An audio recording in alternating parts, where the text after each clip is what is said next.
CTV News with Mitsumi Takahashi.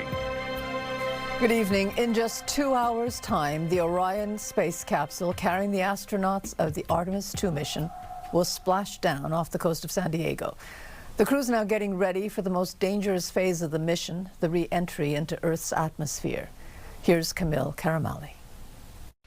The first thing that'll happen before the Orion spacecraft hits Earth's atmosphere is losing what's called the service module. Gone are the solar panels, engines, and water and air tanks, leaving just the capsule with the crew inside as it hurtles towards Earth at more than 40,000 kilometers an hour. Air compresses in front of the capsule, creating a plasma fireball. This is the most dangerous part of the entire mission, with temperatures reaching 2,700 degrees Celsius. The spacecraft protected by a heat shield, and the crew inside experiencing controlled temperatures. But the process will make them feel 4 times heavier than they do on Earth. Then, to slow itself down, Orion will deploy 11 parachutes in a carefully planned out order. These chutes slow down the capsule to just over 30 kilometers per hour as it splashes down in the Pacific Ocean just off the coast of California, where a recovery team will greet them. The whole journey from entering the Earth's atmosphere to splashdown expected to take just over 15 minutes. Kamal Karamali, CTV News, Toronto. Geneviève Beauchemin is at the Canadian Space Agency. Geneviève, we just heard how dangerous this re-entry is. A lot of people there watching very anxiously, I'm sure. Oh, they will be, certainly, Mitsumi. They have been saying since the very beginning, since that launch day, that they will not breathe a sigh of relief until the astronauts are back on Earth, until they see Jeremy Hansen, and they're expecting that moment. It is also a moment of very much pride. This room over the last few days has been filled with people who have come to celebrate the big moments of this mission. They have watched as they brought back images. They sent back images of the Earth, of the moon, of the eclipse. They have watched those moments of going around the moon, that loop around the moon, these record-setting moments that they have applauded here. And so they're saying tonight that they will be marking this major milestone of this return. But I did speak to former astronaut Steve McLean, who is going to be here tonight talking to the crowd, who talked about the fact that this ends this particular mission. It ends Artemis II, but it's the first step of so many in this historic voyage. Here's what he had to say. You're seeing something that no human has seen before through the eyes of a Canadian that makes you understand how important it is to have stewardship on the surface of this Earth, excellent stewardship on the surface of this Earth. And I really think that epic missions like that become an icon of hope for the world, and that is by far the most important thing. And so these colleagues who are here tonight, they're experts too. They know what will happen tonight. They know more than most that this is rocket science. It's hard. There's a lot that has to go right, and they'll be on the edge of their seats here, Mitsumi, as they watch this moment unfold tonight. Thanks very much, Jen. And that's Geneviève Beauchemin at the Canadian Space Agency. And Julie Payette joins us now. Julie, the Orion space capsule. Hi, the Orion space capsule. It's going to be splashing down in just about 2 hours. So what are the astronauts doing right now? Actually, they're finishing strapping into their seat, and they're going to stay there until splashdown.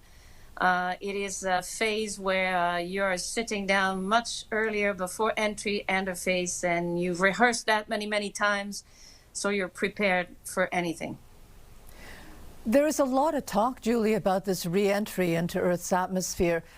The Space Shuttle Columbia disintegrated upon re-entry. Why is this such a critical phase? It has to do with the configuration of a planet and gravity and atmosphere.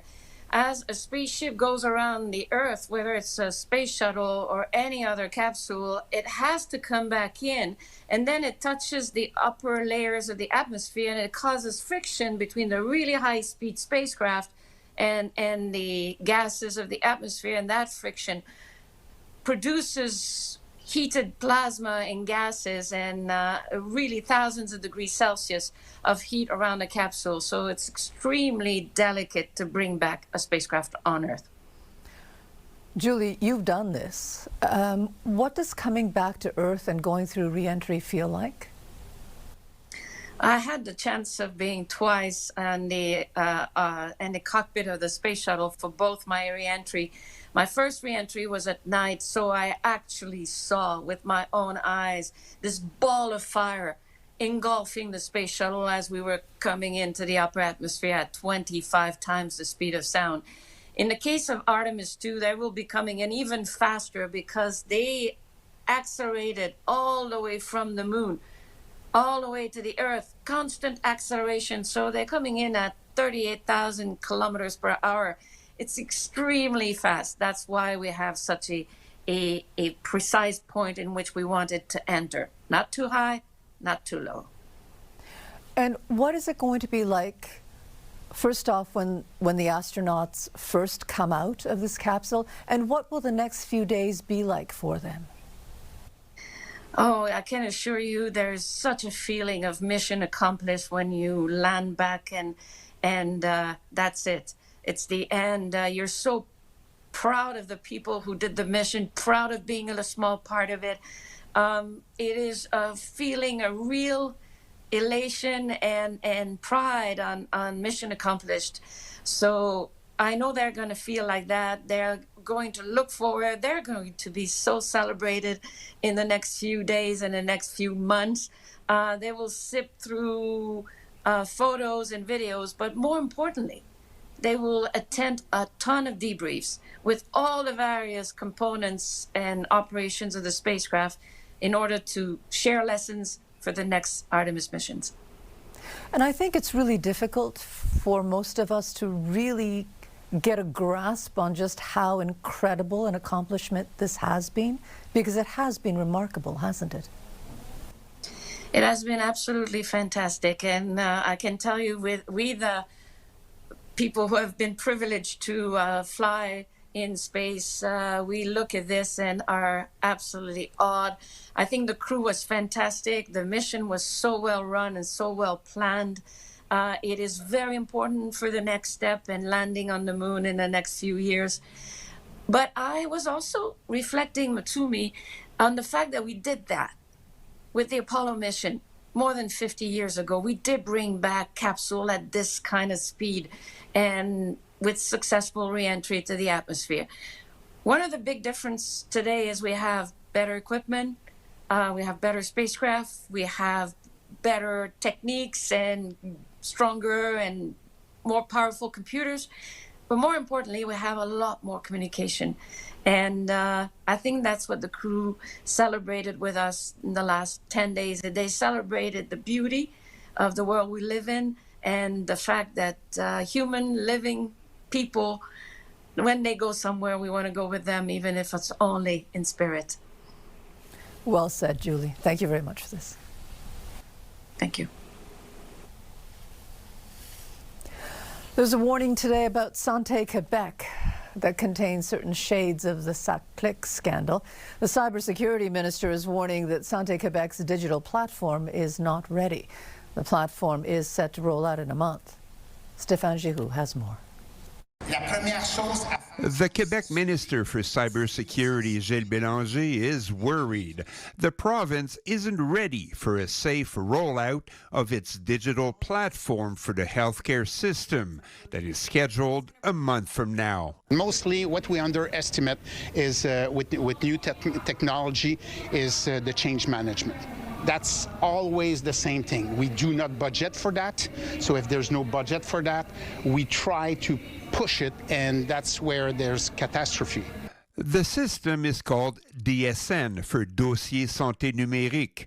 It's supposed to simplify and centralize all aspects of healthcare, from appointments to follow-ups and management of operating rooms. Despite the minister's concerns, Sante Quebec says it is ready to roll out the new system by May 9th. But there are other issues which remain. Basically touch off on the issue of the confidentiality of the data. That's because Quebec opted for an American-based provider called Epic Systems. And because it's subjected to American laws, it could potentially put the privacy of Quebec patients at risk. The minister says Epic Systems did not provide guarantees that patients' data would be stored on Canadian servers, an issue raised by many healthcare professionals during a health conference today. But Sante Quebec says protection measures are in place. On a énormément des éléments, il y a des données qui sont cryptographiées. The data will be encrypted, and we put in a lot of safety elements to protect privacy, she explains. But the minister urges Sante Quebec to either postpone the rollout or fix potential weak spots right away. The day after is too late. 30 days before the start, and it's not too late. Sante Quebec admits there will be bugs and problems at first, but promises the team will be able to fix them as the new digital system rolls out. Stéphane Giroux, CTV News. A Montreal gynecologist has been suspended for 3 months. He pleaded guilty to violating the ethics code. It involved several patients. Now, Caroline, according to the judgment, Dr. Roberto Fernandez humiliated or ignored his patients. Yes, the 80-page decision from the Collège des Médecins du Québec was released last month, and it recounts complaints involving 8 patients between 2019 and 2023 who described traumatic or humiliating experiences with the doctor. In one case, a woman recalled how she was in a state of shock during an appointment for the removal of an IUD when Dr. Fernandez allegedly inserted a speculum without warning. According to the judgment, she said, "I knew it would be painful, but the brutality with which he treated me is beyond words. Despite my screams and my body tensing up, he carried on repeating, 'There's no point in screaming.'" 6 days later, she was admitted to the emergency room at Notre Dame Hospital, and another gynecologist diagnosed her with an infection inside the uterus, the fallopian tubes, and her ovaries. Another patient noticed lesions after a colonoscopy and requested a follow-up examination. She recalled how Dr. Fernandez kept interrupting her, using an aggressive tone, and rushed the appointment. According to the judgment, the doctor told her, "Next time, don't make an appointment with me for this. Your GP's a grown-up. He's capable of dealing with this himself." Dr. Fernandez has no prior disciplinary record. After pleading guilty to violating 2 sections of the Code of Ethics of Physicians, in the judgment he told the board that he was sorry for his actions and acknowledged that he needs to improve how he communicates with his patients. Still, the disciplinary board concluded that he is at a high risk of reoffending, but he will be allowed to continue to practice once the 3-month suspension is over. We tried to reach the doctor at 2 of the clinics he's associated with, but he has not yet responded to our requests. And you can get more information and details on this story on our website. Mitsumi. Thank you very much, Caroline. Well, the city is spring cleaning, but there is a lot of garbage out on the streets of Montreal. Today, the mayor was asking Montrealers to help take better care of their neighborhoods. Here's Matt Gilmore. It's a sure sign of spring in the city. It's super dirty. I don't know. I feel like it's like that every year. In the Plateau Montréal, a winter's worth of trash has revealed itself since the snow melted, littering the streets and sidewalks. It's spring, so I can understand that it takes the city a bit of time after the snow is melted to clean up. Yeah. But there's a lot of it. Yeah. This year, the city started its annual cleaning blitz 2 weeks early. In parts of downtown, the situation is already much better. I don't think it's too bad, to be honest. I've seen worse, but for sure there is some effort to do. Mayor Soraya Martinez Ferrada agrees. We're putting more money, more people, and working on having better equipment in order to have a city that's be cleaner faster. But she's also calling on Montrealers to do their part. She says while on a recent trip to South Korea, she noticed shop owners encouraging people to bring them their trash. She'd like to see a similar culture start to catch on here. If you want to be proud of our city, we have to take care of our own city, and everybody should pitch in. Everybody should be responsible. While some are on board. Yes, everybody should pick up their own stuff, but everybody's just like throwing away their own things, in their own world. There's trash just because we're the ones littering, so maybe we shouldn't do that. And obviously it's also the city's responsibility because we're still paying taxes. We want a clean city. There are also real concerns about what people might find if they start picking up trash off the streets. There's needles downtown. I always tell my kids never to touch any of the garbage. I think there's taxes, there's responsibilities by the city that should be taken care of. The idea is not doing something that will put anybody in danger, but I mean, just picking up in front of your home should be something that you can do, or your business. And there's plenty of work left to do. Matt Gilmore, CTV News. A huge brush fire forced the evacuation of about a dozen homes last night on the South Shore. The fire began at around 4 in the afternoon near a wooded area near Joseph Dagneau near the Promenade Saint-Bruno. Hydro was cut to the area that affected about 9,000 households. The fire was brought under control around 1 o'clock this morning. Le feu était d'ici la moitié de la rue ici. Il y avait un mur de flammes en avant de chez moi. 3 homes were damaged by the fire, but there were no reports of any injuries. A new census confirms what a lot of people suspected. There are more people who are homeless living in the streets of Quebec, and not just in the city centres. Here's Denise Roberts. A census taken in April of last year reveals what many already know. Homelessness is on the rise. We saw it in encampments. We saw it in the need to have more warm shelters in the winter. Montreal counted 5,036 people experiencing homelessness, a 6.7% increase from 2022. Quebec City counted 1,084, a 20% increase. But in the regions of Abitibi-Témiscamingue, the Laurentians, the North Shore, Laval, and Saguenay-Lac-Saint-Jean, homelessness increased by 50%. Mais c'est pas à nous avoir tout ce fardeau-là de problèmes de santé mentale, d'itinérance. Guillaume Tremblay of the Union of Quebec Municipalities says they don't know how to cope with this surge. Tremblay says the province needs to take the lead and send resources to communities that are struggling. Mais il faut que le gouvernement reconnaisse que c'est un problème national. Montreal's mayor says while more resources are needed, coordination between all levels of government is even more crucial. Other than the money, we need to coordinate ourselves. We need to be talking to each other, especially on the housing file, because at the end of the day, what's going to prevent homeless is, one, to get a home, to get a roof over their heads, and not losing their homes. The census also showed that homelessness in outdoor spaces grew by 14%. Advocates say the number of people sleeping in the rough is a big concern. It is really the vector in homelessness that is the most apparent, and we're not prepared for it. And James Hughes of the Oldbury Mission says strategies need to change. We need to now adapt and add a whole suite of services and competencies to work within those new spaces. The government is expected to release a full report on its findings this fall. Denise Roberts, CTV News. A car fire forced the evacuation of a building in Verdun this morning. The fire started just after 1 in the morning with flames spreading to 2 cars that were parked behind a building on Godin near Bannentine. The arson squad is investigating. No one was hurt. Montreal is changing its rules for short-term rentals, but not in time for the F1 Grand Prix weekend. Short-term rentals of primary residence are allowed only during certain times of the year. Airbnb has been calling on the city to relax those limits. The mayor says the city is going to be making changes to be more accommodating.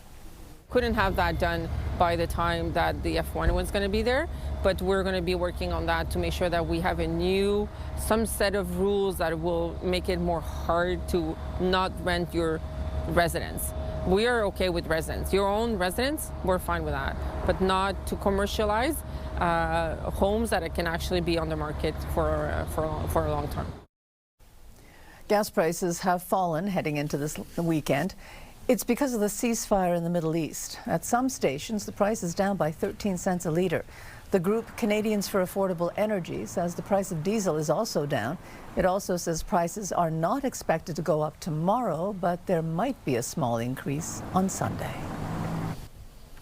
Well, he finally did it. Cole Caulfield scored his 50th goal last night in front of a packed hometown crowd. So now that's done, the Habs are focusing on a playoff run. Here's Matt Grillo. Voilà Suzuki. Caulfield s'avance.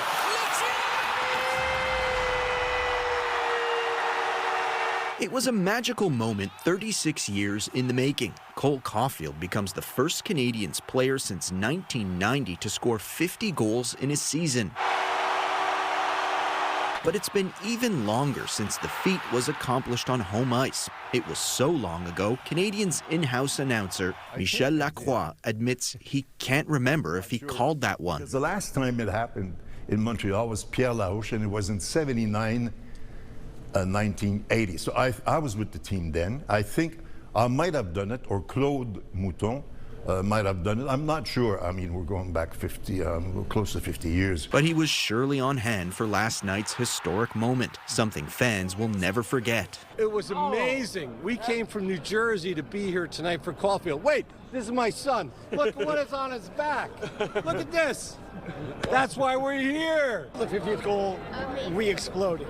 It was a standing ovation for what, 5-6 minutes? Yeah. We're very lucky to see it. Just amazing. Just the reaction of the fans, everything was amazing. Just amazing. Perfect. It was the perfect timing. Go Habs, go!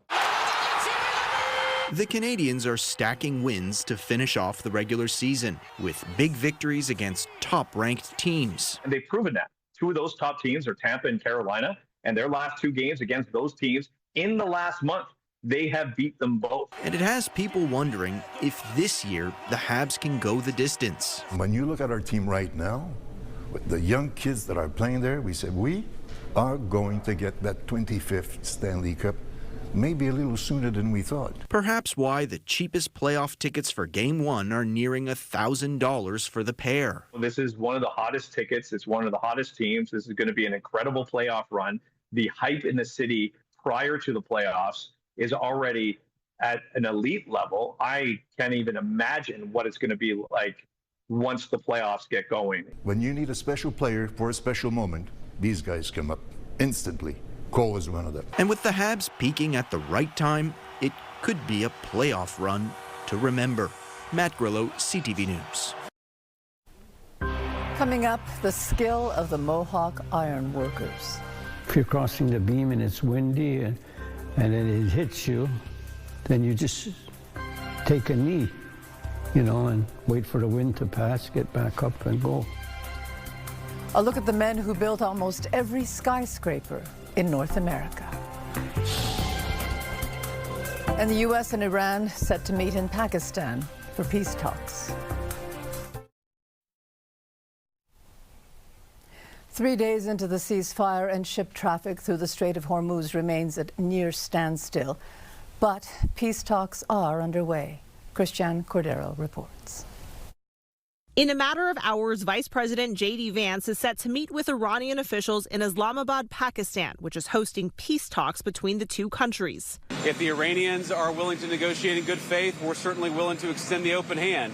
If they're going to try to play us, then they're going to find that the negotiating team is not that receptive. Iran says it has proposed a 10-point plan to end the war, insisting it will not agree to a deal that allows the U.S. and Israel to carry out future attacks.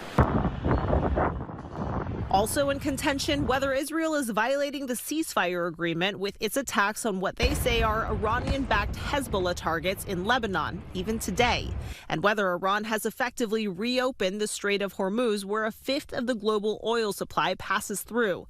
Yesterday, Iran said all vessels can now travel through the strait, though data shows only 9 ships did. The economic ripple effect: new inflation numbers out just today show prices up 3.3% from a year ago. Gas prices are up 41% from the start of the war, diesel up 51%, and jet fuel up 70%. The rise in energy costs are high. The gas price increase month over month was the largest since the Bureau of Labor Statistics started tracking this in 1967. So it's hard to ignore that.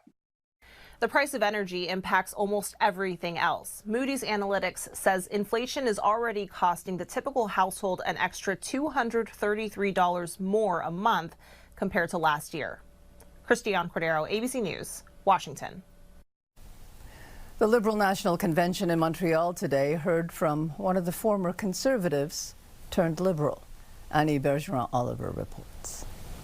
The last time the Liberals gathered for a policy convention, it was 2023, and the party was on the brink of political disaster. Now the Liberals are on the verge of getting a majority in the House of Commons. People are happy, which is really good because that's not always been the case. Delegates say that vibe change is all because of Mark Carney's leadership, but also what they call momentum, ahead of 3 crucial by-elections that could push the government up to 174 seats, a 2-seat majority. I've slept well every night, which is a good thing. 5 floor crossers in just over 5 months helped the Liberals achieve. I don't know whether to introduce myself as a recovering conservative or just that I was a Liberal and I didn't know it. 3 of them getting prominent speaking roles today. I think that was incredible to see. And I think it's only this moment that has gotten all these diverse people together under one umbrella, so I love it. But while some feel these new Liberals represent cooperation and unity, others are more skeptical. I'm myself fairly socially liberal, and so that social conservative kind of aspect does make me a bit wary, but I think overall, look, I'm supportive of Mark Carney and everything like that. I do personally think that when we do have floor crossers, there should be a by-election happen. Carney has said his new MPs will be expected to vote along party lines, especially on social issues. Current MPs seem to accept their new colleagues, including the latest MP, Marilyn Gladu, but on one condition. If you're joining a political party, you should know what you're signing up for. She knows exactly where we stand on things. We are absolutely a pro-choice party. The Prime Minister said as much yesterday, I believe. And so now she has decided to join this party, and that means that therefore she supports the policies of this party. Senior Liberals believe the party is on track to get a majority on Monday night. And while there are many conversations about floor crossers, they say if that happens, it won't be before all the votes are counted. Annie Bergeron-Oliver, CTV News, Montreal. CTV News will have full coverage of the 3 federal by-election results Monday night. It will be hosted by CTV News chief anchor Omar Shachedina and CTV News political correspondent Vashi Kapelos. And that begins at 7 o'clock on CTV News channel and will stream at ctvnews.ca and on Crave. A new exhibit at McGill showcases Mohawk iron workers. It documents workers in the 1970s in New York. Kelly Gregg reports. At just 17 years old, Wahigero Gilbert was already helping to build one of the most famous cities in the world. It was like a challenge, you know, and that was like, to me, like as a Mohawk man, it was our rite of passage. A tradition now on display at McGill University's McLennan Library. One ironworker whose name is Roger Horn, and it's a little bit different than the other ones. It's taken on the street and he's unloading beams, and they're very lyrical and showing the power of photography too to capture what is work but is also looks like dance here. This is the Sky High Trust exhibit, featuring photos taken in the 1960s and 70s in New York by David Grant Noble. I love the photographs because most of the guys I knew. They've built almost every skyscraper in North America, so I thought it was fitting to have this connection to Montreal, our host nation of Kahnawake, to honor their work. The exhibit is on until June 1st and shows both the beauty and dangers of ironworking, a job embraced by many Mohawk that's been passed down for generations in the U.S. and closer to home. My dad, his dad, his dad, his dad we're all in the structural part of it, like erecting all the steel. The photographs show the difficult conditions with little or no safety gear. Just because we were like just fearless. If you're crossing the beam and it's windy and it hits you, then you just take a knee, you know, and wait for the wind to pass, get back up and go. They say part of the allure of the work and the photographs is seeing their legacy in front of them. Creating stuff that's going to be there for at least 100 years or longer. He was looking over the skyline and I went over there. He says, never get a gravestone, never get a headstone. He says, why is that? He says, the skyline of New York is your headstone. A tradition and a career turned into art. Kelly Gregg, CTV News. And coming up, her statement took the White House off guard. I never been friends with Epstein. Donald and I were invited to the same parties as Epstein. And now the question, why did she bring the story back into the news again?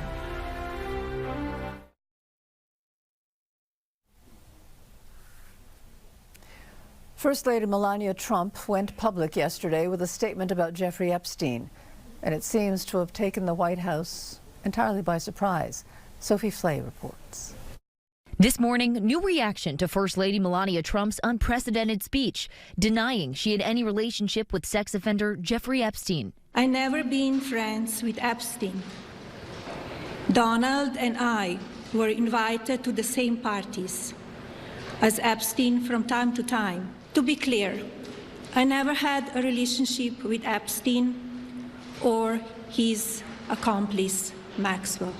The First Lady addressing the email she exchanged with convicted sex trafficker Ghislaine Maxwell. My email reply to Maxwell cannot be categorized as anything more than casual correspondence. Sources say White House officials were caught off guard by the First Lady's address, some asking why she was commenting on Epstein now. One source says there was discussion among people close to the First Lady about whether she should have addressed the issue, given that the public outcry over the Epstein files has subsided. I think it's really time for the country to get onto something else, really. But now, the First Lady is calling for congressional hearings for Epstein's victims. Each and every woman should have her day to tell her story in public if she wishes, and then her testimony should be permanently entered into the congressional record.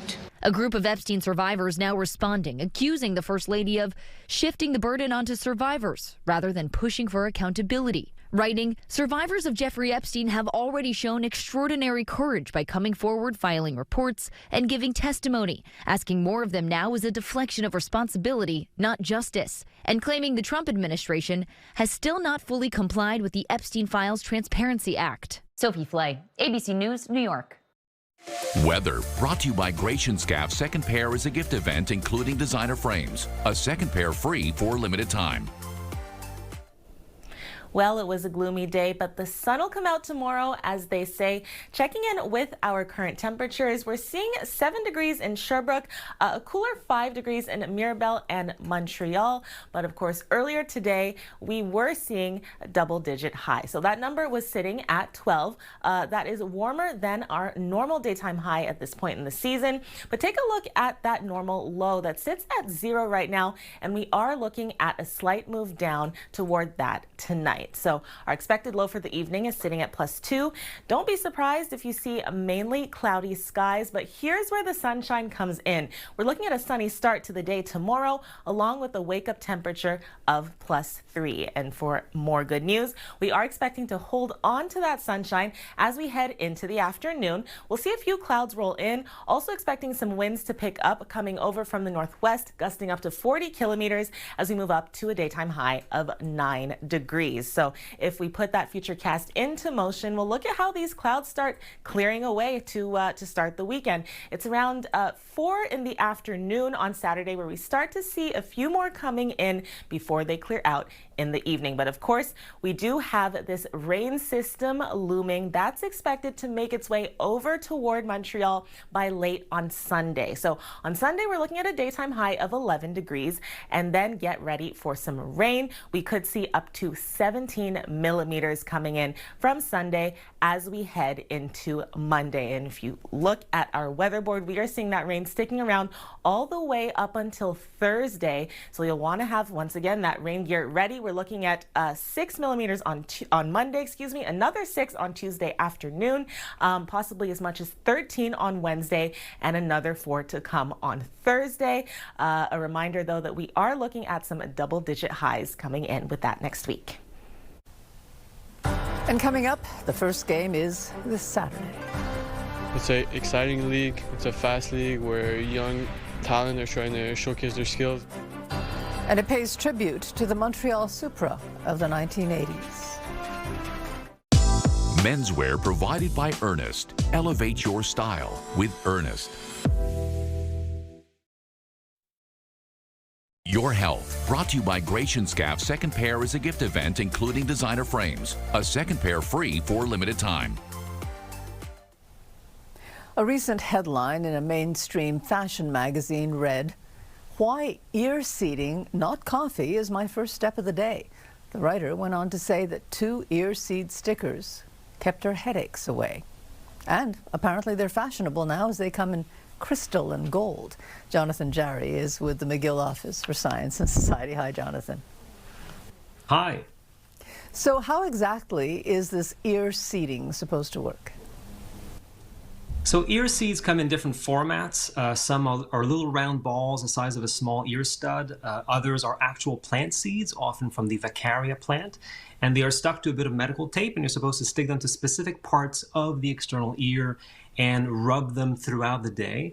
There's a version where they are not stuck to your ear, but they are actual piercings. And they're supposed to help with a long list of health conditions, including anxiety and depression. So this has its roots in acupuncture, right? Which says our bodies have rivers? Exactly. So a long, long time ago, before autopsies were common, the ancient Chinese decided that the inside of the human body must mirror the outside world, and the world has rivers, and so the body must also have rivers.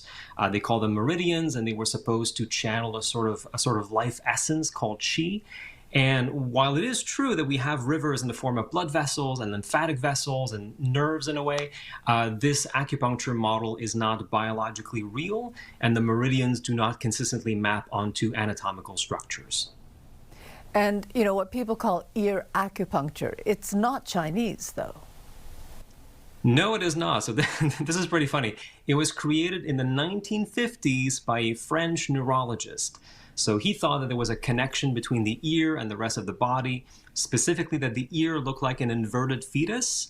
And he came up with this nonsensical idea that if you stimulated the area of the ear where the organ you wanted to heal would be on this fetus, that it would heal in the body itself. Now, if this really worked, surgeons would be out of work indefinitely. But there have been a surprising number of studies done on this idea, but you say that they all have the same failings. It's not enough that there is a study on something. It's not enough that the study has a positive result. We have to interrogate these studies. We have to appraise them in much the same way that bad novels are published and bad movies get made. The mere act of their publication is not enough to say that these are good. Studies of ear seeds and ear acupuncture and ear acupressure, there are many of them, and we need to read the fine print in review articles that look at them, and that fine print usually reads, the studies were of poor methodological quality and at high risk for bias. That means we can't trust their results. When you combine that with their lack of plausibility, we can't say that they've been proven to work. And ear seeding isn't without its dangers.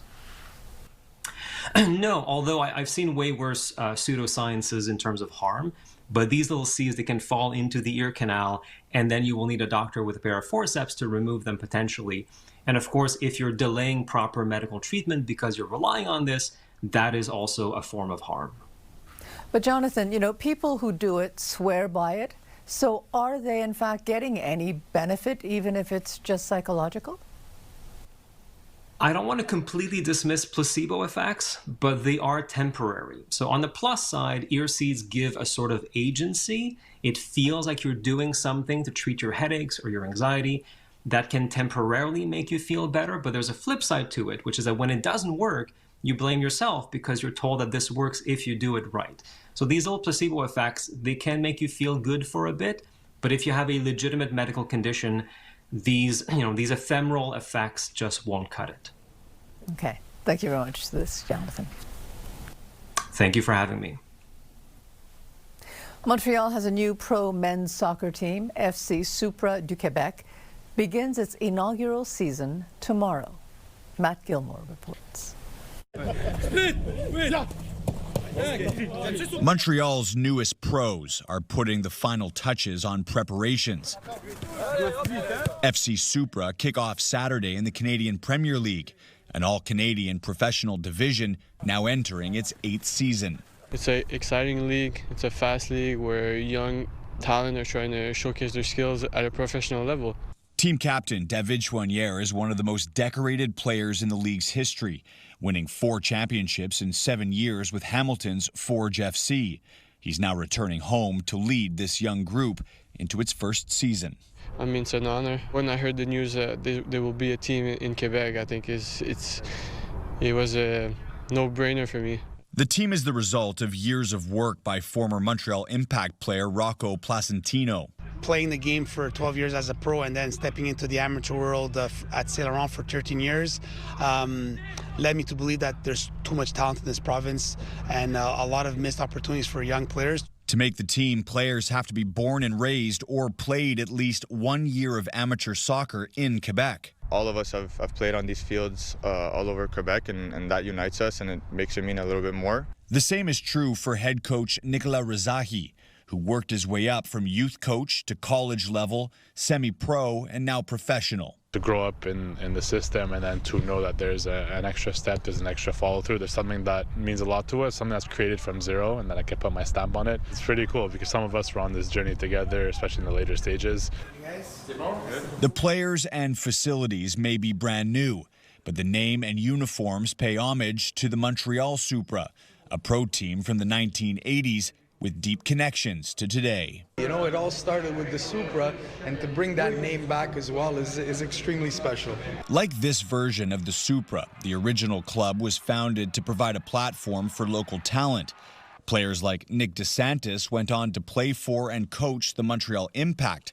He's now laying the groundwork for the next generation. To see where we're at now, we're really excited about this first game, and I hope that the fans will be there to support because it is local talent and they need that support.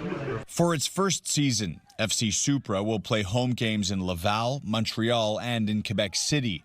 We are FC Supra du Quebec, and we want to, show people of Montreal, the greater Montreal, and Quebec City who we are. A team for and by Quebecers with big ambition to become one of the top teams in the country. Matt Gilmore, CTV News. There's some major road closures of note this weekend. The Ville-Marie Expressway Tunnel and the Vigier Tunnel will close at 11 tonight for the entire weekend. Closure will also affect Saint Laurent Boulevard above the Ville-Marie from 10 tonight till 10 o'clock tomorrow morning. There'll also be road work where Highway 13 meets Côte de Liesse, and the on and off ramps will be closed all weekend. There's a recall of Bissell steam cleaners. People are being told to stop using them immediately. Bissell says the attachments can fall off during use, and that's blasting people with steam or hot water. At least 160 people have reported burns and injuries in the United States and Canada. Business News brought to you by Au Vieux de Loup, where memories and meals come together. Canada's unemployment rate remains unchanged, but the economy did create jobs last month. Morella Fernandez has more. 14,000 jobs were created, the first positive number so far this year. The gains weren't enough to offset the loss of about 109,000 jobs since the start of the year. There was a small gain in manufacturing in March, but U.S. tariffs have been stripping that sector over the last year, with 44,000 total jobs lost. Jobs were gained in personal and repair services and in natural resources. Inflation rose 0.9% from February to March in the U.S., putting the annual inflation rate at 3.3%. Higher gas prices are to blame for most of that increase. Filling up went up more than 20%. YouTube is increasing prices in the U.S. Its premium plan will go from $13.99 a month U.S. to $15.99 a month. The family plan price goes up $4 a month. It is the first time the streaming company has raised prices since 2023. Here are the closing numbers for the day. The Canadian dollar is down to 72.28. West Texas Intermediate is down to 96.57. Western Canadian Select is up over $1 to 72.63, and the TSX gained 218 points today. Those are your business headlines. I'm Morella Fernandez. The astronauts of the Artemis II mission will splash down in just over an hour.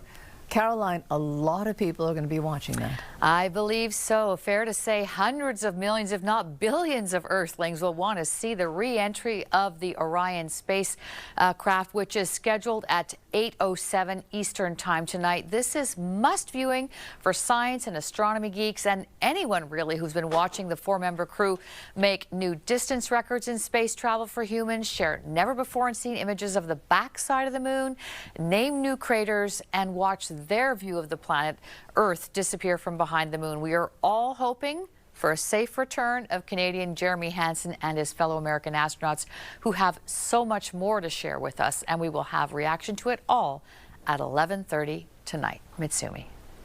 Thanks very much, Caroline. For breaking news and local news that matters to you, download the CTV News app right now by scanning the QR code on your screen using your smartphone. Or you can also go to our website, ctvnewsmontreal.ca. Anastasia, it's going to be a nice start to the weekend. That's right, and it's the least that we can get after the rain and clouds we had today. Here's what we're looking at. Mainly cloudy skies for the evening, along with a forecasted overnight low of +2. But tomorrow morning is where we are expecting the sun to start coming in. So we have a wake-up temperature of +3. And we're expecting a high of 8 or 9 degrees tomorrow. Of course, that's along with this mix of sun and clouds in the skies. You're going to want to make the most of Saturday if you can, because on Sunday we are looking at some rain moving in. So overnight from Sunday into Monday, that could mean up to 17 millimeters. But with that, we'll have warmer temperatures. Mitsumi. And that's it for us. Have a good evening. Have a good weekend. Stay well. Good night.